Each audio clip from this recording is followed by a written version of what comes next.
So Britain is apparently now vulnerable to ballistic missile threats. Brilliant.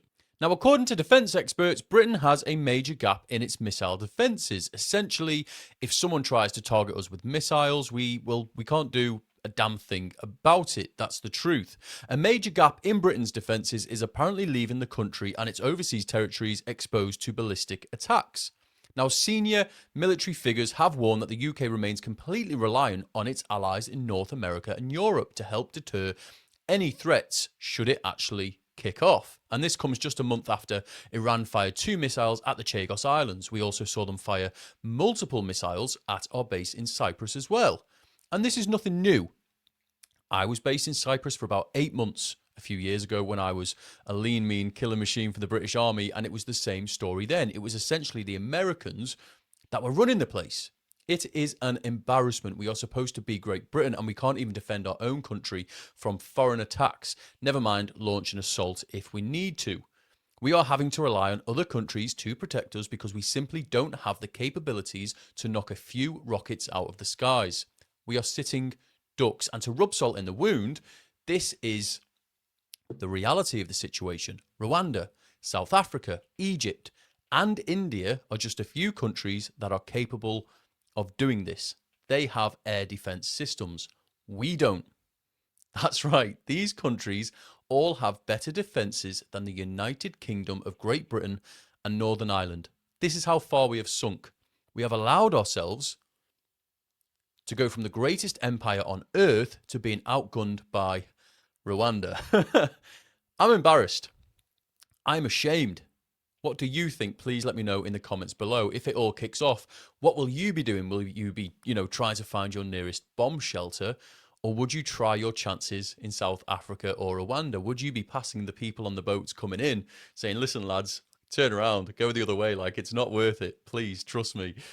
Are you currently serving in the military? What are your thoughts? Does it frighten you that you might be expected to go to war very soon without any real meaningful kit and equipment? Please let me know.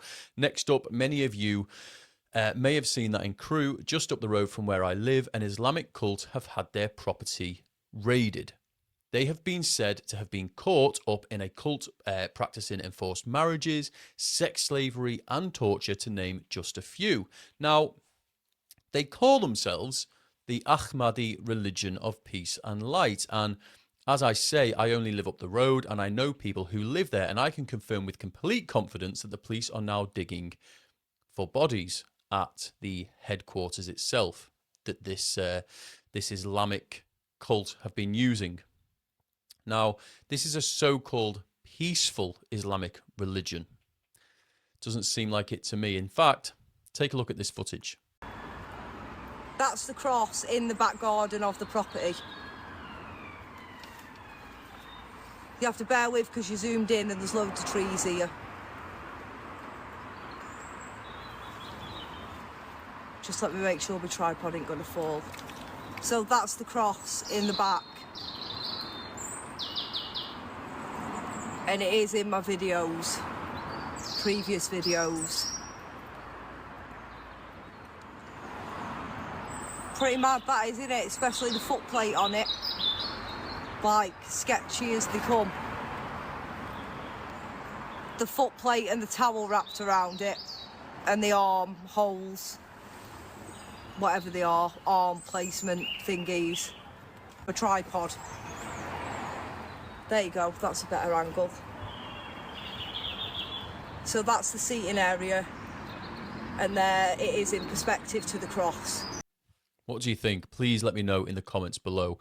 Can you think of any reason why a cross coloured red would be there next to a seating area with a foot plinth for someone to stand on and a towel to hold them in place, and even holes for the arms to go through?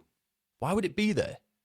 Now, the police have been deadly silent on this, but I will be following this story and updating all of you as time goes on. Next up, there has been an explosion in Bristol, resulting in the death of 2 people and also seriously injuring a child. Take a look. At about 6:17 a.m, we received a call to attend a domestic-related incident at a residential address in Stern Court Road. Officers were sent to the scene, but shortly before they arrived, at just after 6:30 a.m., there was an explosion inside the property. A woman and a man have died at the address, and we're treating the explosion as suspicious. Their families have been updated and are being supported by specially trained officers, and our thoughts are very much with them. 3 people, a man, a woman and a child, were taken to hospital to be treated for minor injuries. A major incident was declared, and emergency services, as well as Bristol City Council, have been following well-rehearsed plans in response. While our inquiries remain at an early stage, at this point we're not looking for anyone else in connection with this incident. It is also important to confirm we are not treating this as a suspected terrorism incident. A cordon was put in place to protect the public and to allow inquiries to be carried out at the scene. This included specialist searches carried out by the British Army's Explosive Ordnance Disposal Unit as a precaution. People living within the cordon were evacuated to a temporary rest centre, and we want to thank them for their ongoing cooperation and understanding. We fully recognise how disruptive this has been for them, and to manage expectations, we think the cordon will remain in place until at least the evening, and will continue to provide updates where we can. Public safety will always be our priority, and we'll reduce the cordon as soon as it's safe for people to return to their homes. Officers are also carrying out inquiries at another property in Speedwell, which is linked to the man who died. No evacuations have been necessary at this scene. So let me get this straight, right? Someone called the police for what was essentially a domestic disturbance. Then, when the police were on the way, a bomb went off. 2 people have died. And the explosion is being treated as suspicious, but it isn't a terrorist incident, apparently. Well, how do they know? They haven't done the investigation yet. Why are they so quick to say it is suspicious, but it isn't terror-related, even though they can't possibly know that yet because they haven't carried out their investigations? It seems that whatever happens, the police are extremely quick to come out and say, it's not terror-related before they could even possibly know if that is the case or not. Next, very sad news. 2 women have reportedly died while trying to cross the channel in a dinghy. Now, of course, this is very sad. People drowning is sad. Of course it is. But has anyone noticed a bit of a pattern here? It seems that when we go on Google, all we ever see are swathes of fighting age men in these dinghies, yet the moment someone dies, it's always a woman or a child. Well, today's news reporting has been sketchy to say the least, because apparently we are being lied to. The official narrative is that 2 ladies died at sea, whilst trying to get into this country.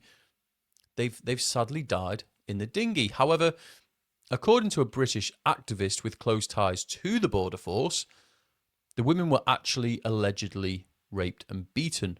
Now, it gets even sketchier because people were told that is what happened, but it turns out that the media have updated the story once again to say that these women were actually found on the boat itself. One lady was in her 20s and the other one was 16. They were found dead in the dinghy that was occupied by 80-odd other men. So apparently the media are lying to us. Take a listen. These women that keep falling over the boat and drowning, have you noticed how it's always women? So at first we thought that they were just using women as a motive feeling to make us feel guilty, and obviously not mentioning the 600 men.